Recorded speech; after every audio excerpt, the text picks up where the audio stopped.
അങ്ങനെ ഖത്തറിലെത്തി.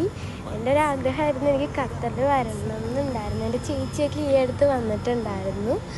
അപ്പം ഞാൻ 2ാം ക്ലാസ്സിൽ പഠിക്കുമ്പോഴാണ് ഇവിടെ വന്നത്. അപ്പോൾ എനിക്കധികം ഓർമ്മയൊന്നും ഉണ്ടായിരുന്നില്ല. അങ്ങനെ വരണമെന്ന് വലിയൊരു ആഗ്രഹമായിരുന്നു. പിന്നെ യുദ്ധമൊക്കെ കാരണം കുറച്ച് പ്രശ്നമൊക്കെ ആയിരുന്നു. പിന്നെ എല്ലാവരുമൊക്കെ സെറ്റായിട്ടൊക്കെ ഇപ്പോഴാണ് വരാൻ പറ്റിയിട്ടുണ്ടായിരുന്നത്. അങ്ങനെ ഇവിടെ എത്തി.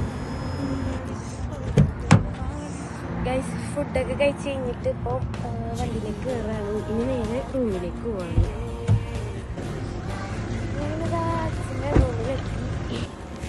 അങ്ങനത്തെ ആ റൂമിലെത്തി. പിന്നെ വൈകിട്ട് എന്തോ കുറച്ച് സാധനങ്ങളൊക്കെ മേടിക്കാൻ പോകണമെന്ന് പറയണ്ടായതുകൊണ്ട് ഡ്രസ്സൊന്നും ഞാൻ മാറിയിട്ടുണ്ടായിരുന്നില്ല. പെട്ടിയൊക്കെ തുറന്ന് കുറച്ച് സാധനങ്ങളൊക്കെ തുറക്കായിരുന്നു.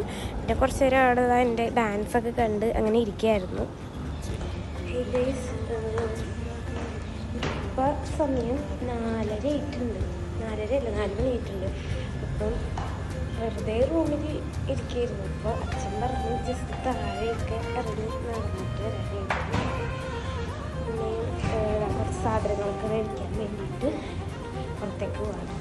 അങ്ങനെ ഇതാ സഫാരി മാളിലേക്ക് എത്തി. ഞങ്ങൾക്ക് രാവിലെ കഴിക്കാനായിട്ടൊക്കെയുള്ള സാധനങ്ങളുടെയൊക്കെ പൊടിയൊക്കെ എന്തോ മേടിക്കാനായിട്ട് വന്നതാണ്. അമ്മയും അച്ഛനും ഇവിടെ സാധനങ്ങൾ മേടിച്ചാണ്. ഞാനിവിടെ എൻ്റെ കൂടെ നടക്കുകയാണ്. പിന്നെ അവിടുന്ന് നേരെ റൂമിലേക്ക് പോയി. വേറെ എങ്ങും പോയിട്ടുണ്ടായില്ല.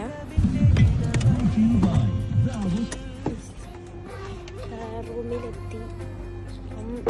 ഇനി ഇത്രേ ഉള്ളൂ. ഇനി ബാക്കി കുറേ വീഡിയോസൊക്കെ വരും. അപ്പോൾ ഇത്രയുള്ള വീഡിയോ. ബാക്കി വീഡിയോ ഒക്കെ വരുമ്പോൾ